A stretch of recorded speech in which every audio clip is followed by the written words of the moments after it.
Gold jewelry, gold skincare, and even gold-coated food. The allure of gold is nothing new, but the precious metal is the most expensive it's ever been. This is 1 kilo of gold.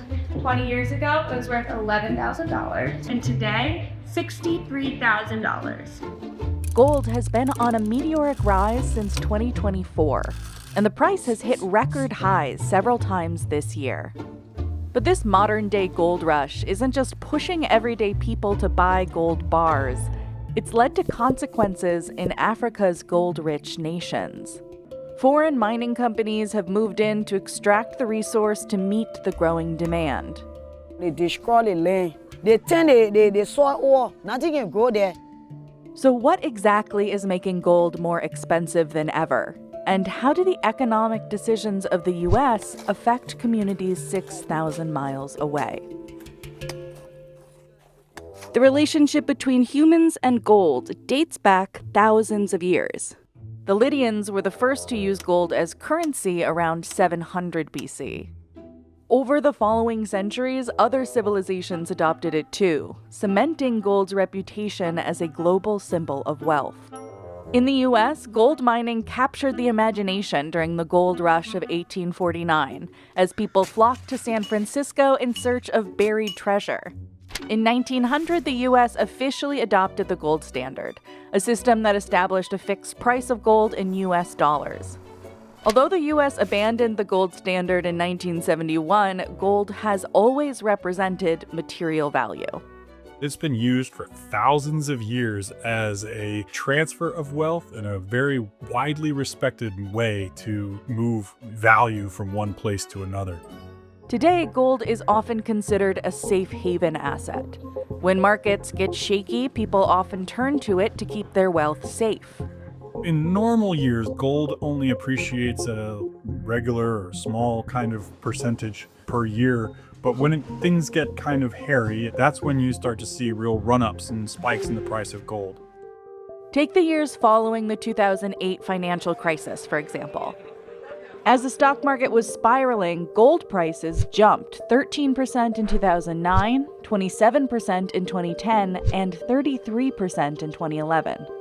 Gold prices dropped by about 45% when the economy recovered between 2011 and 2015.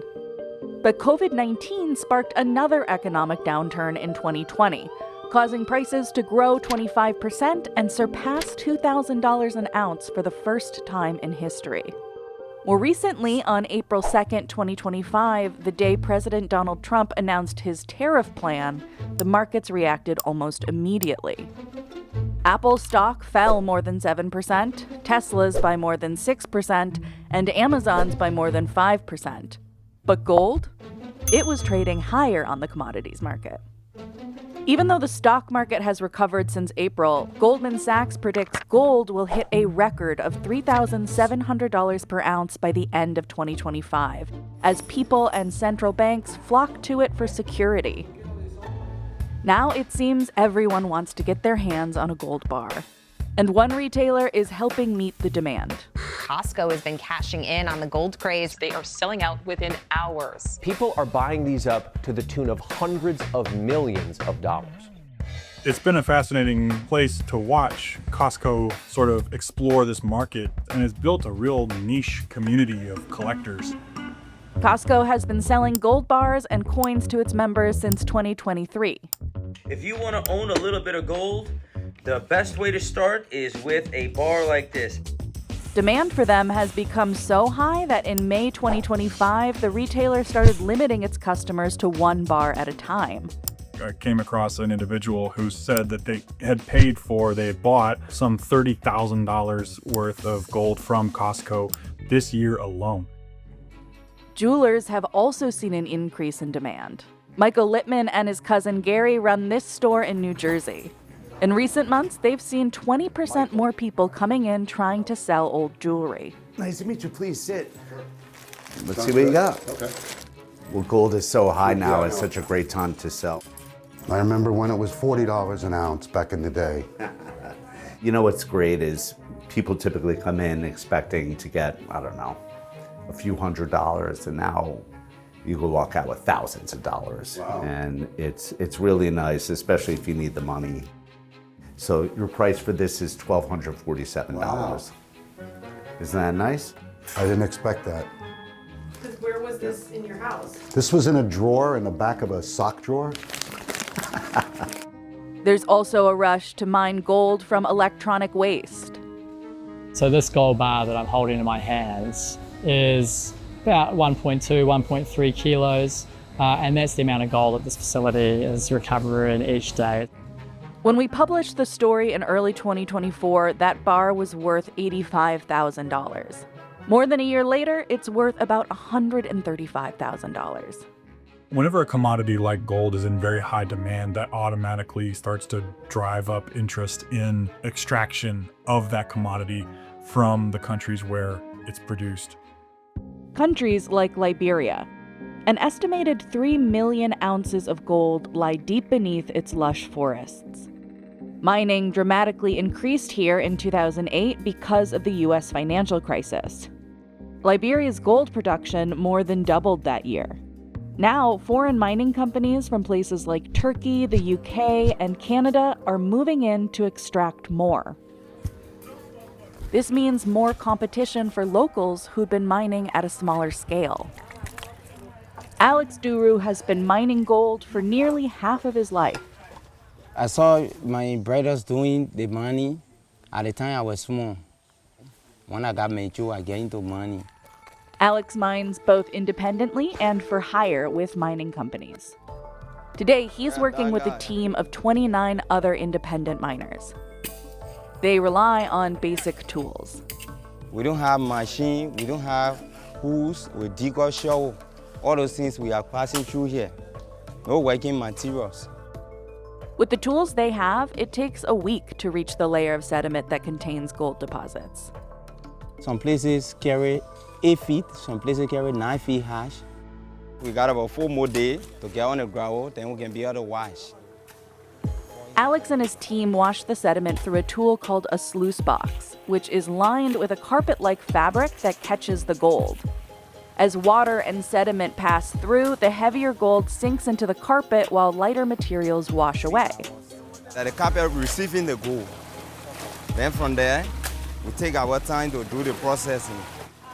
Some miners illegally use chemicals like mercury during the washing process. The mercury acts like a magnet, binding the gold particles and making it easier to separate from the sediment. But the toxic chemical can seep into rivers and waterways and cause skin and respiratory issues, neurological damage, and in some cases, death. So Alex and his team don't use it. What's left behind is the miner's small fortune of the day, 2 grams of gold. Some of the gravel you wash, you get 2 grams. Some day you get 1.5. Some day you get 3 grams. This amount was worth about $159 US at the time of filming. But when foreign competition comes in, gold-rich communities often bear the burden.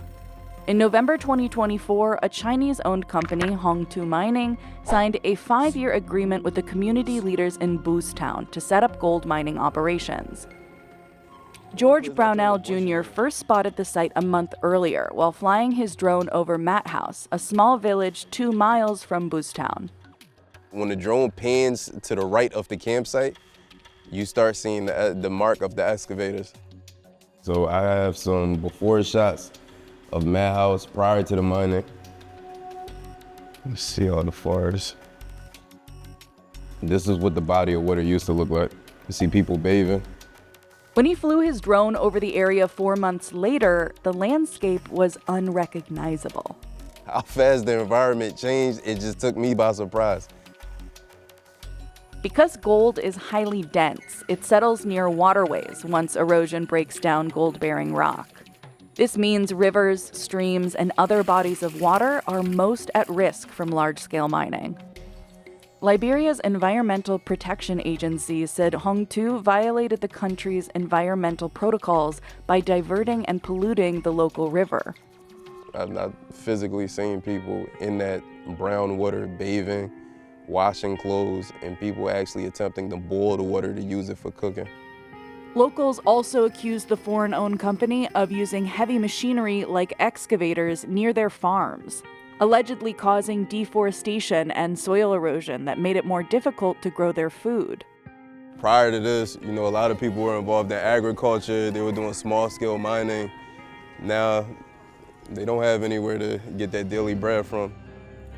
In March 2025, George and several Matt House residents sent a letter of complaint to Liberia's Ministry of Mines and Energy, asking for intervention to stop Hong Tu's operations. And what's their response? There was no response. Nothing. No response. They couldn't listen to us because we don't have the power. They say we don't get the power to stop them.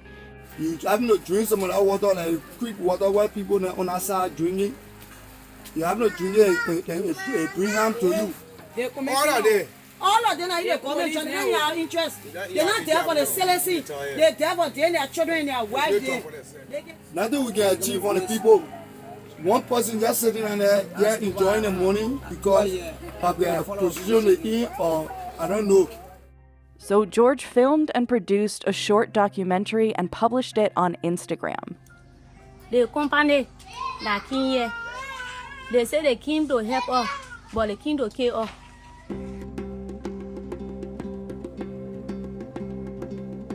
Before they work on our creek, they were going to give us safe drinking water. Yes, we agree. Since that time, the company refused to give us safe drinking water and they damaged all our drinking water. They using mercury on the water, a first-class mercury. There was a ton of people in the diaspora just sharing the video.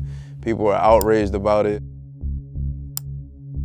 After the documentary was posted, Liberia's EPA fined the company $40,000 and reportedly confiscated all of Hong Tu's contraband materials, effectively shutting down its operations. Hong Tu was also required to hire an environmental firm to create a plan to restore Matt House to its pre-mining condition. Still, Hong Tu's mining left a lasting scar on the community. They destroy the land. There is no way for us to make all that thing. Even to make cassava fine, no way. They turn the soil over, nothing can grow there. I see it as a form of exploitation. And the community never really benefited from any of the mining that they did over here. Liberia isn't the only African country feeling the effects of gold mining. Reports have found that mercury and other toxins have polluted about 60% of Ghana's fresh water sources. In October 2024, hundreds of people in Ghana marched through the capital city protesting illicit mining. We should make sure that we are mining and then we are not spoiling our environment, we are not entering into our forest reserves, and then we are not contaminating our water. Liberian officials say they are trying to prevent further damage from gold mining, while the locals in Matt House that we talked to worried that the government won't do enough to change things. Either way, the gold boom is sparking more illegal mining, making oversight more difficult. Most of the resources that have been identified as world-class mines or economically viable mines in Liberia are located in these really hard-to-reach areas, in these remote jungles. Geraldine Bass lives in the U.S. and co-founded a company that searches for mineral deposits in Liberia. It takes a lot of resources to get just one field agent to a remote area. In case of an emergency where the EPA has to really go and monitor something, it might take weeks for just one field agent to get out there. People are fully aware that when they come here, there is virtually no oversight. Liberia's EPA launched a 5-year plan to improve environmental management and encourage sustainable mining. It includes setting up offices in all 15 counties of Liberia to oversee mining operations and address local environmental issues.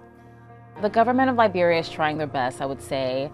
I've been working under 2 administrations now, ever since I've been mining in Liberia, and they've been getting better. It's just very difficult. As Liberia struggles to regulate its mining industry, concerns are growing over how much gold remains to be mined. Geologists estimate that 50,000 tons of gold lie under Earth's crust. If global mining rates continue, scientists believe there could be no more gold left to mine by 2050. Its rarity will likely make gold even more expensive.